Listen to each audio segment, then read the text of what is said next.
পাতলা ঝোল করব। এই যে ট্যাংরা মাছগুলো ভেজে রেখেছি, সবজিগুলো ভেজে রেখেছি, কাঁচকলা, ঝিঙে, তারপরে একটু ফুলকপি আছে, বেগুন, আলু, সমস্ত সবজি দিয়ে হবে। আর এই যে আদা, জিরে, কালো জিরে ফোড়ন দিলাম,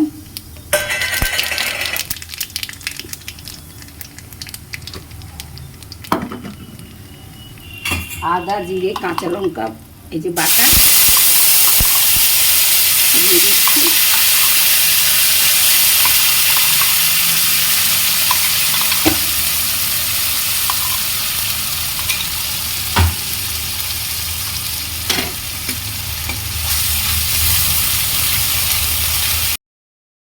দিয়ে দিচ্ছি নুন দিচ্ছি,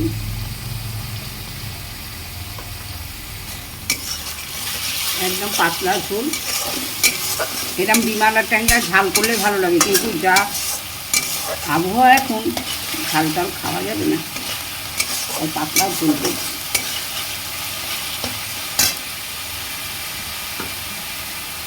না মশলাটা দিয়েছি, তাহলে আলুটা একটু বেশি বয়েল হয়ে যেতে পারবে, সবজিগুলো ভাজা, আলুও ভাজা। কিন্তু এবার গরম জল চাপিয়েছি, গরম জল দিয়ে দিচ্ছি।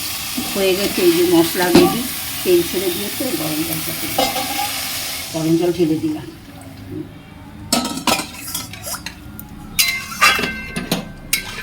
ফুটে উঠো আসছে। এবার আমি এই সবজিগুলো সব দিয়ে দিচ্ছি। আলুটাও দেখলাম সিদ্ধ হয়ে গেছে।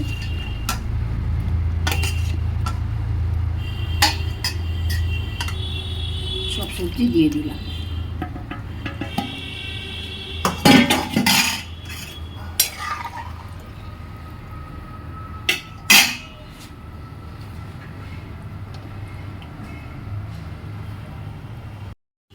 এই যে মাছ দিয়ে দিচ্ছি।